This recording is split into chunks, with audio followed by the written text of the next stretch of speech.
Bumi sudah ada sejak miliaran tahun silam. Seiring dengan adanya penduduk bumi, maka terciptalah beragam peradaban manusia.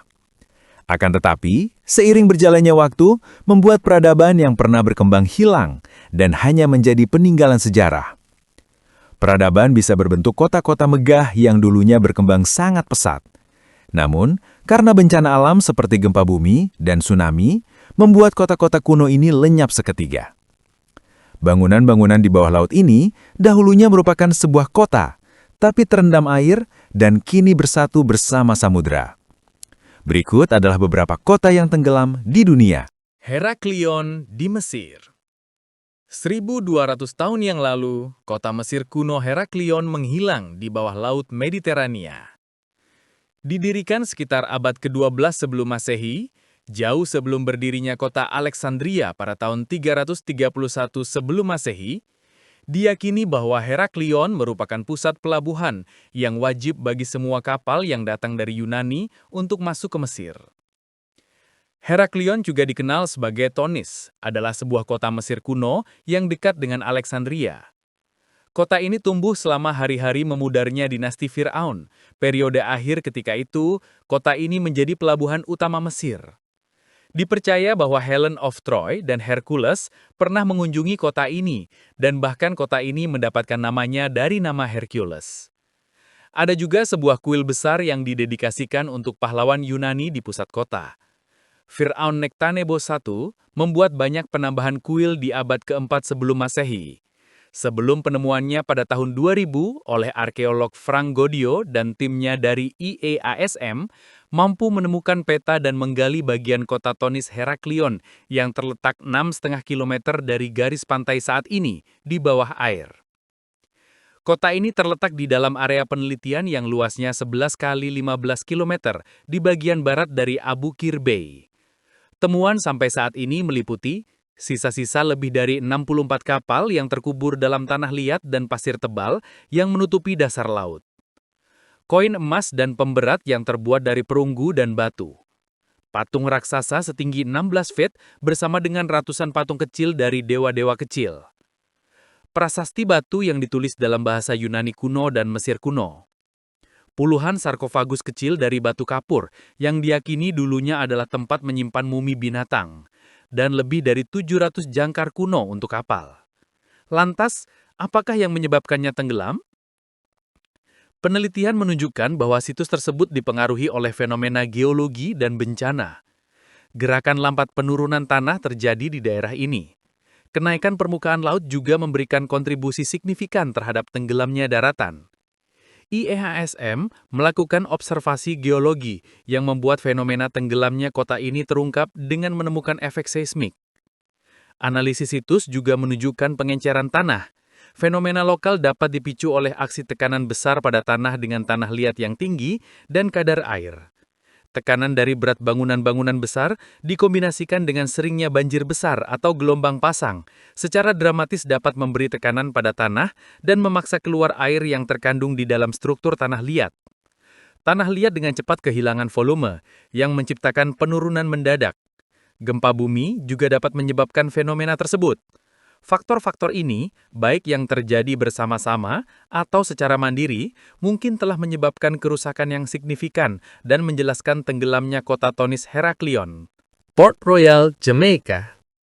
Port Royal adalah sebuah kota yang terletak di ujung sebuah spit, yang adalah bentuk lahan yang terbuat oleh endapan pasir dari gerakan pasang surut sepanjang 18 mil, yang dikenal sebagai palisados, di mulut Kingston Harbor, di tenggara Jamaika.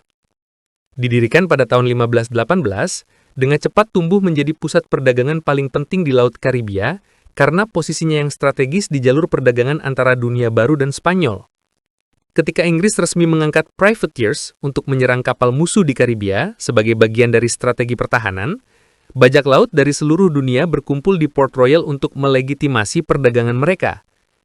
Segera Port Royal menjadi terkenal untuk kegiatan bajak laut yang akhirnya dicap sebagai kota paling keji di bumi. Kejayaan Port Royal tidak berlangsung lama. Pada puncak kejayaannya, sebuah gempa bumi besar mengguncang Jamaika pada tanggal 7 Juni 1692. Air laut menelan kota dan menewaskan lebih dari 2.000 orang dan melukai 3.000 lainnya. Para tokoh agama menggambarkan kehancuran Port Royal sebagai hukuman Tuhan atas dosa-dosa mereka. Orang-orang Eropa pertama yang mendarat di Jamaika adalah orang-orang Spanyol di bawah pimpinan Christopher Columbus di tahun 1494. Spanyol mempertahankan kontrol atas pulau selama 146 tahun, sampai invasi Inggris di tahun 1655.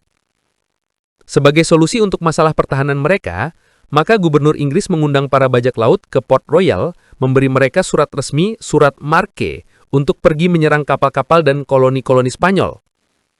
Strategi ini terbukti sangat sukses dan membuat Spanyol banyak kehilangan kapal-kapal mereka. Karena kapal-kapal suplai sering dijarah, Spanyol dengan susah payah memberikan koloninya barang-barang manufaktur secara teratur. Port Royal berkembang dengan pesat, antara 1655 dan 1692, tumbuh lebih cepat daripada kota-kota yang didirikan oleh Inggris di dunia baru. Pada puncaknya, pada tahun 1692, kota ini memiliki populasi 6.500 dan 2.000 bangunan memadati 51 hektar lahan. Penduduknya bebas berfoya-foya membuang uang mereka dalam perjudian dan minuman keras, sehingga kota mendapat reputasi sebagai sarang kejahatan dan kebejatan. Kejayaan Port Royal tiba-tiba berakhir pada 7 Juni 1692 ketika sebuah gempa besar mengguncang kota tersebut, dan segera setelah gempa, gelombang tsunami menghantam kota. Banyak orang yang setengah terkubur akibat gempa tenggelam oleh gelombang pasang ini. Dalam beberapa menit, 2/3 kota tenggelam ke laut dan lebih dari 2.000 orang meninggal. Lebih buruk lagi, pemakaman yang terletak di luar kota pada Palisados menjadi terbuka oleh gempa, dan sebagian besar mayat dan kerangka juga meluncur ke laut. Setelah bencana itu, perlahan kota dibangun kembali, namun tak pernah sejaya sebelumnya. Pada tahun 1735, sebuah pangkalan angkatan laut Inggris didirikan sekali lagi di Port Royal dalam perjuangannya melawan Prancis. Hari ini, Port Royal adalah sebuah desa nelayan kecil, namun bagian dari kota yang terletak di dasar laut sedalam 12 meter dianggap sebagai situs arkeologi bawah laut yang paling penting di belahan bumi barat yang menghasilkan banyak artefak-artefak dari abad ke-16 hingga ke-17. Sejak tahun 1950-an, para penyelam telah menjelajah dan mengkatalogisasi kota terendam. Akses khusus dari pemerintah diperlukan untuk menyelam di daerah reruntuhan Port Royal. Tetapi banyak item yang telah diangkat dari dasar laut kini dapat dilihat di Museum Sejarah dan Etnografi di Institute of Jamaica di Kingston. Dwaraka, India, kota Sang Krishna yang tenggelam. Kerajaan Dwaraka adalah sebuah kerajaan yang didirikan oleh Wangsa Yadawa setelah melepaskan diri dari kerajaan Surasena karena diserbu oleh Raja Jarasandha dari Magadha. Kerajaan ini diperintah oleh Krishna Wasudewa selama zaman Dwapara Yuga. Wilayah kerajaan Dwaraka meliputi Pulau Dwaraka dan beberapa pulau tetangga seperti Antardwipa, dan sebagian wilayahnya berada di darat dan berbatasan dengan negeri tetangga yaitu kerajaan Anarta. Wilayah tersebut terlihat seperti negara Yunani, yaitu negeri dengan pulau-pulau kecil dan sebagian berupa wilayah daratan. Kerajaan Dwaraka kira-kira terletak di sebelah barat laut Gujarat. Ibu kotanya bernama Dwarawati. Tapi kalau dilihat dari namanya, Dwaraka yang adalah bahasa Sanskerta ini berarti pintu-pintu. Selama masa jayanya, Dwaraka adalah kota yang dikelilingi tembok dan berisikan taman yang indah, parit yang dalam, dan beberapa kolam istana. Namun diyakini telah tenggelam setelah kepergian Krishna. Karena pentingnya sejarah dan hubungan dengan Mahabharata, Dwaraka terus menarik arkeolog dan sejarawan selain ilmuwan. Unit Arkeologi Kelautan (MAU) bersama-sama dengan Institut Oceanografi Nasional dan Survei Arkeologi India di bawah bimbingan Dr. Rao, seorang arkeolog kelautan yang terkenal, membentuk sebuah tim yang terdiri dari para penyelam, fotografer, dan para arkeolog. Teknik survei geofisika dikombinasikan dengan penggunaan gema suara, penembus lumpur, sub-bottom profiler, dan detektor logam di bawah air. Tim ini melakukan ekspedisi arkeologi laut sebanyak 12 kali antara tahun 1983 sampai 1992. Artefak dan barang antik yang ditemukan dikirim ke Laboratorium Penelitian Fisik untuk mengetahui usia artefak. Dengan menggunakan thermoluminescence carbon dating dan teknik ilmiah modern lain, artefak yang ditemukan berasal dari periode antara abad 15 hingga abad ke-18 sebelum Masehi. Dalam karya besarnya, The Lost City Dwaraka, Dr. Rao telah memberikan rincian penemuan-penemuan ilmiah dan artefak. Antara tahun 1983 sampai 1990, kota yang dikelilingi dinding Dwaraka ditemukan dengan daerah lebih dari setengah mil dari garis pantai. Kota ini dibangun pada 6 sektor di sepanjang sungai. Fondasi batu dinding kota yang didirikan membuktikan bahwa tanah itu direklamasi dari laut sekitar 3.600 tahun yang lalu. Epik Mahabharata juga menyebutkan kegiatan reklamasi tersebut di Dwaraka. 7 pulau yang disebutkan di dalamnya juga ditemukan tenggelam di Laut Arab. Pavlo-Petri, Yunani. Runtuhan kota kuno Mycenaean, Pavlo-Petri, bertanggal kembali ke periode Neolitik 2800 sebelum Masehi dan mengungkap pusat budaya Yunani kuno. Kota tenggelam itu ditemukan 3-4 meter di lepas pantai selatan Lakonia dan memiliki banyak bangunan utuh, halaman, jalan-jalan, peti mati, dan kuburan. Pavlo-Petri diyakini menjadi kota pelabuhan yang berkembang dan menjadi kunci bagi banyak misteri peradaban Mycenaean.